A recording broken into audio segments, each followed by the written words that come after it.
থেকে তোমরা চলে আসো হাসনাবাদ লোকালে করে টাকি রোড স্টেশনে। সেখান থেকেই 1 নম্বরে নেমে তোমরা একদম প্ল্যাটফর্ম থেকে বেরোতেই দেখতে পাবে টোটো স্ট্যান্ড। সেখান থেকে আমরা তুলছে ছবি করে নিয়েছি। আমি সরবি, এখন আমি চলে এসেছি টাকিতে ঘুরতে। তার সাথে এসেছে আমার পুরো একদম বান্ধবীরা, তাদের ছানাপোনারা। দুটো টোটো করে নিয়েছি।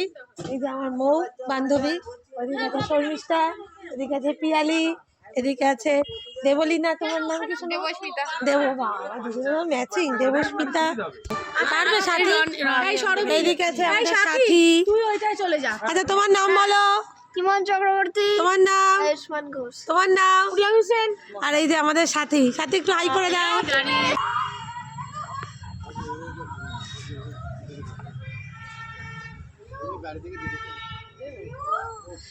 এখন আমি চলো তাহলে এবার টাকি রাজবাড়িটা তোমাদের ঘুরিয়ে দেখাই। টাকিতে এসে আগে তোমরা রাজবাড়িতে ঢুকে ওই দাদার কাছে তোমরা টিকিট কাউন্টারে টিকিট কেটে নেবে। তারপরে তোমরা এখানে চলে আসবে। আর খুব সুন্দর, চলো ভেতরটা দেখা যাক।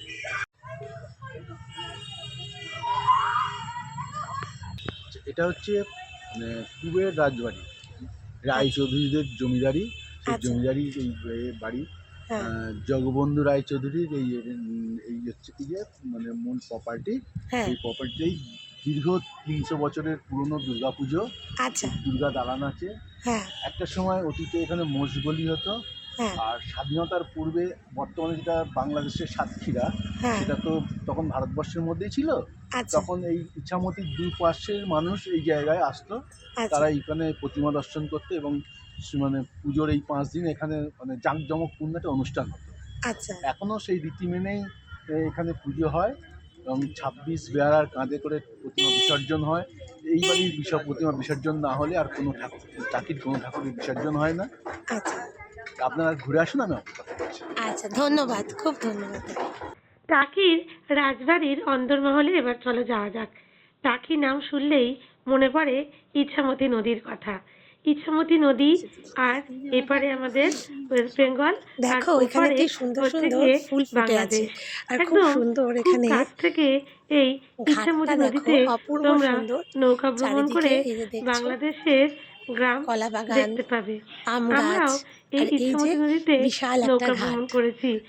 রাজবাড়ির চারিদিকটা ভারী সুন্দর। আর এইটা হচ্ছে গিয়ে রাজবাড়ির বাঁধানো একটু তোমাদের ঘুরিয়ে দেখিয়ে নি। বিশাল বড় পুকুরটা, আর চারিদিকটাও খুব সুন্দর। এখন শীতকাল যেহেতু চারিদিকে ফুল আর ফুল আছে। তারপর সামনে বিশাল বড় একটা এত বছরের পুরনো রাজবাড়ির ঐতিহ্য। আর এই টাকি আসলে টাকির রাজবাড়িটা মিস করো না। আর এই রাজবাড়ির সব বাচ্চারা দেখো করে এখানকার মাতৃ প্রতিমা ইছামতি নদীতে বিসর্জনেও নিয়ে যাওয়া হয়। এই দৃশ্যটা দেখতেও প্রচুর লোক আসে। এবার রাজবাড়ি দর্শন করে আমরা চলে গেছি টাকি ফেরিঘাট, যেটা করে আমরা লঞ্চ থেকে লঞ্চ নৌকা যেগুলো ওখান থেকে যাচ্ছে আর কি।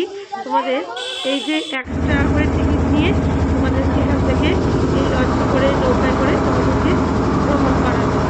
তো আমাদের জন্য এই নৌকাটা দেওয়া হয়েছিল। এখন নৌকা সফরে আমরা চলে এসেছি একদম বাংলাদেশের সাতক্ষীরা জেলার একদম কাছাকাছি ছোট্ট গ্রাম দেখা যাচ্ছে।